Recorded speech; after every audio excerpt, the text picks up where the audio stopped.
2023년부터 대구광역시는 과도한 미분양 물량으로 인해 신규 사업 승인을 중단하는 특단의 조치를 취하였습니다.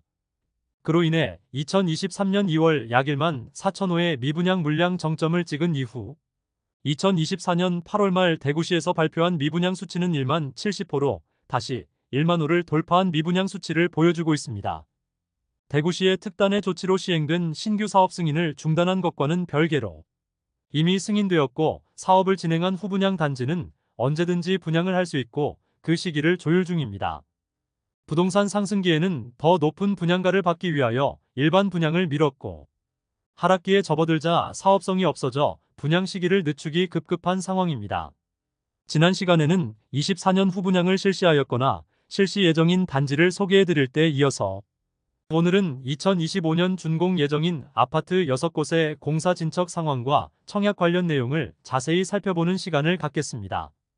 25년 준공 예정이고 후분양 예정 단지를 본격적으로 알아보기에 앞서 좋아요 한 번씩만 부탁드립니다. 구독과 좋아요는 영상을 제작하는데 큰 힘이 됩니다. 첫 번째로 소개해드릴 단지는 수성구 범어동에 위치한 범어 아이파크 2차입니다. 세대수는 490세대이나 일반 분양 예정 물량은 92세대밖에 되지 않으며 준공 예정일은 2025년 6월입니다. 바로 옆에 위치한 범어 아이파크 1차가 2024년 10월 준공 예정이며 무난하게 완판 소식을 알리면서 범어 아이파크 2차도 청약 시기를 조율 중이며 곧 분양을 시행할 것으로 예상됩니다. 범어 우방타운 재건축 정비 사업 단지로 입지적으로는 3호선 이용이 도보로 가능하며 범어 아이파크 1차와 인접했으며 배정 초등학교인 동산초등학교까지 도보 3분 정도의 거리로 매우 가까운 곳에 있습니다. 그리고 범어 1동에 소재하고 있어 중학교와 고등학교 배정에 유리한 장점이 있고 수성구 학원가까지 도보 이동은 어려우나 대부분의 학원 차량이 운행되고 대중교통 이용 시에도 20분 이내에 도달 가능하므로 학군 관련 입지는 우수한 편입니다. 현재까지 예정된 분양 단지 중 가장 기대되는 단지입니다. 향후 확정된 호재로는 2030년 대구 엑스코선이 개통이 있습니다. 환승을 통하여 지하철 1, 2, 3호선 모두 이용 가능하다는 장점이 있습니다. 이런 점들을 바탕으로 범어동의 신축 브랜드 아파트에 대한 수요가 있을 것이며 먼저 분양한 범어 아이파크 1차가 좋은 성적으로 완판되었으므로 범어 아이파크 2차는 범어 아이파크 1차보다 조금 더 높은 수준의 분양가로 분양을 할 것으로 예상됩니다. 범어 아이파크 1차 84타입의 분양가는 최저 9억 5천만 원에서 최대 10억 5천만 원까지였습니다. 두 번째로 소개해드릴 단지는 남구 대명동에 위치한 대명동 힐스테이트 주상복합입니다. 아파트 세대수는 325세대이고 준공 예정일은 2025년 6월입니다. 계획상 내년 6월이지만 현실적으로 준공 상당히 지연될 것으로 보입니다. 그러나 아직 사업 계획이 변경되지 않아 간단히 설명드리겠습니다. 1호선 영대병원역과 현충로역 사이에 위치하고 있습니다. 주변 주상복합 단지들이 대거 입주 예정인데 5선 남측대로 건너 힐스테이트 대명센트럴이 2024년 입주 예정인데 현재 마피 7천만 원 이상의 매물들이 다수 나와 있는 상황이고 마피를 고려하면 발코니 확장비와 중도금, 이자 포함 시 5억 원 중반에 매수할 수 있으며 바로 옆에 힐스테이트 대명센트럴 2차는 마피 2,500만 원에 나와 있고 아직 미분양 상태로 미분양 물량을 털어내기 위해 현장에서는 계약 축하금을 뿌리고 있으나 힐스테이트 대명센트럴의 마피 매물들로 인하여 계약률이 상당히 낮은 수준입니다. 우측의 영대병원역 골드클래스는 대거 미분양으로 분양을 취소해버리면서 주변 분위기가 좋지 않은 상황입니다. 그런데 앞에 위치한 힐스테이트 대명센트럴이 조망과 일조를 많이 가릴 것으로 예상되는데 분양가를 더 낮게 설정하기가 시행사 입장에서는 쉽지 않을 것입니다. 그러므로 사업성을 고려하면 후분양 일정과 준공 일정이 모두 늦춰질 것으로 예상됩니다. 세 번째로 소개해드릴 단지는 동구 신천동에 위치한 이편한 세상 동대구역 센텀스퀘어입니다. 세대수는 322세대이고 입주는 2025년 10월 예정입니다. 현장은 정상적으로 공사가 진행 중이고 준공일자는 미뤄질 수 있으나 청약 시기는 24년 하반기에 할 가능성도 있겠습니다. 최근 24년 신규 분양 예정 단지 기사를 살펴보면 이편한 세상 동대구역 센텀스퀘어가 분양 예정이라고 되어 있습니다. 지하부터 4층까지는 상업시설이 들어오고 5층부터 아파트가 들어서는 단지입니다.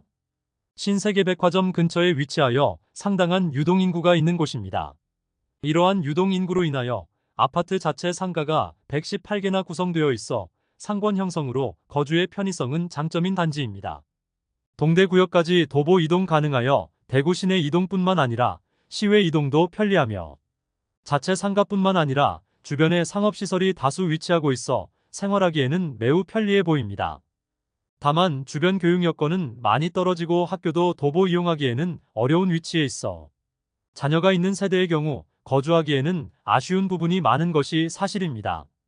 주변에서 가장 높은 시세를 형성 중인 곳은 2021년식 이안센트럴D인데 최근 6억 원 전후의 실거래와 호가를 보여주고 있으며 길 건너 동대구역 화성파크드림도 6억 원 초반에 나와 있습니다. 그래서 이 편한 세상 동대구역 센텀스퀘어가 이보다 높은 7억 원 이상의 분양가를 책정할 것이라는 이야기가 있습니다. 그러나 현실적으로 주변 교육 여건을 고려해보면 현재 7억 원 이상의 분양가는 완판까지 이어지기는 어려워 보입니다. 네 번째로 소개해드릴 단지는 중구 남산동에 위치한 반월당역 반도유보라입니다. 세대수는 119세대이고 입주는 2025년 11월 예정입니다. 파피에르라는 이름으로 현재 상업시설 55개에 대한 분양은 모두 완료한 상태입니다. 현대백화점과 동아백화점 맞은편에 위치하였으며 대구에서 가장 많은 상업시설이 형성되어 있는 반월당역 인근에 지어지는 아파트로 1호선과 2호선이 지나는 반월당역도 도보 5분 정도의 거리에 이용할 수 있다는 장점이 있습니다. 그러나 어린 자녀가 있는 세대가 이곳을 선택하기에는 교육시설이 조금 부족하다는 단점이 있습니다. 현재도 공사 중이며 현장은 15층 이상까지 올라온 상태이며 준공 예정 시기는 아직 변화가 없는 상태입니다. 네이버 부동산에는 24년 12월 일반 분양 예정이라고 명시되어 있습니다. 주변 비교할 만한 단지는 입주 1년 차인 반월당역서 한포레스트가 있습니다. 반월당역서 한포레스트의 시세는 5억 2,500만 원 수준에서 형성 중이고 실거래가도 5억 초중반대에서 형성되고 있습니다. 시행사 입장에서 이 정도 가격에 분양을 할 생각은 없어 보이므로 분양 시기를 조금은 늦출 것으로 예상됩니다. 다섯 번째로 소개해드릴 단지는 달서구 감삼동에 위치한 삼정브리티시 감삼입니다. 아파트 세대수는 164세대이고 입주는 2025년 12월 예정입니다. 주변 주상복합 단지들이 너무 많은 상황에서 추가로 소규모 단지가 지어지고 있습니다. 연이어 입주가 이어지므로 분양 시기를 정하기 쉽지 않은 것으로 보이며 남측의 죽전역 화성파크드림이 입주 시기에 84타입이 마피 1억 2천만 원까지 나왔고 현재 4억 후반대의 호가를 보이고 있으며 또한 북측 대로변을 지나 용산자이의 경우 청약 당시 경쟁률이 100대 1을 넘길 정도로 엄청난 인기를 누렸으나 입주 시점에 마피 3천만 원 이상의 매물들도 나왔으므로 당분간 분양을 시행할 수 있을지 의문이 드는 단지입니다. 또한 이안엑소디움의 경우도 공사가 중단되면서 입주가 늦어지고 있고 소형 주상복합단지가 많은 감삼동 일대에 마피 1억 원 이상 단지가 속출하고 있어 성공적인 분양을 하기는 쉽지 않아 보입니다. 이안엑소디움은 대우산업개발 회생 절차 개시 신청으로 인해 공사까지 중단되고 재개되긴 했으나 주변 분위기는 더욱 좋지 않습니다. 이로 인해 삼정브리티시 감삼도 분양이 늦어질 것으로 예상됩니다. 여섯 번째로 소개해드릴 단지는 달서구 상인동에 위치한 상인센트럴자이입니다. 세대수는 1498세대이고 준공은 2025년 예정이었지만 아직 땅도 파지 못한 상태로 준공은 더욱 늦춰지겠습니다. 상인센트럴자이는 아직 공사도 진행하지 못하였고 시공사와 조합원 간의 갈등이 첨예하게 대립하다가 최근 공사비 인상 합의하면서 착공에 들어갈 예정입니다. 준공 시기는 28년이 될 것으로 예상되며 후분양은 27년 3월경 진행할 예정이라고 GS건설 관계자가 발표하였습니다. 어떻게 보면 25년 후분양 예정 단지로 소개해드리는 것이 맞지는 않지만 상인센트럴자이에 대한 소식을 많이 궁금해하시는 분이 있어 이번 영상에 포함하였으니 해당 단지 간단히 안내해드리겠습니다. 최근 추정 60분의 조합원들의 일상이 망가진 상황을 자세히 다루어주면서 악화되고 있는 현장 분위기를 자세히 볼 수 있었습니다.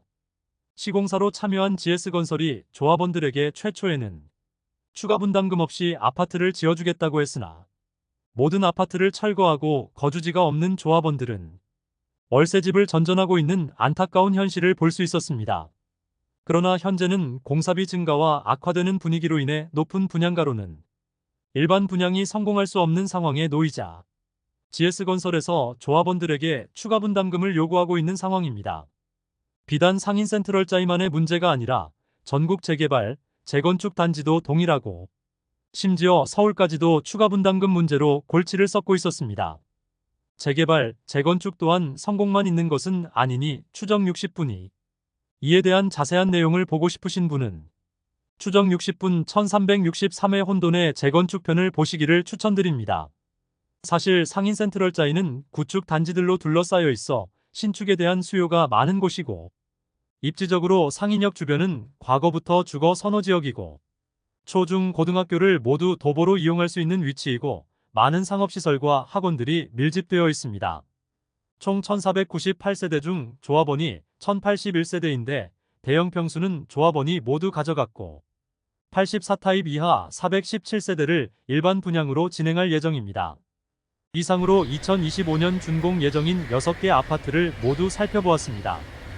25년 준공 예정이므로 24년 언제든 분양을 해도 이상하지 않은 단지들이지만 아직 청약 성적에 대한 확신이 없어 쉽게 청약을 진행하지 못하고 있습니다. 모든 단지들이 몸을 사리면서 먼저 분양하게 되는 단지들이 언제 분양할지는 모르겠으나 모집 공고가 나오면 각 단지들의 분양가가 적정한지 입지적인 장단점 등을 자세히 다뤄보는 시간도 갖겠습니다.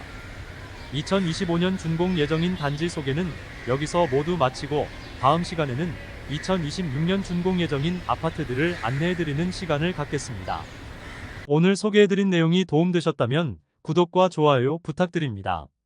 구독 알림 설정을 해주시면 구별 시세 변동 및 부동산 관련 소식을 매일 빠르고 정확하게 접하실 수 있습니다. 더 좋은 영상으로 찾아뵙겠습니다. 오늘도 시청해주셔서 감사합니다.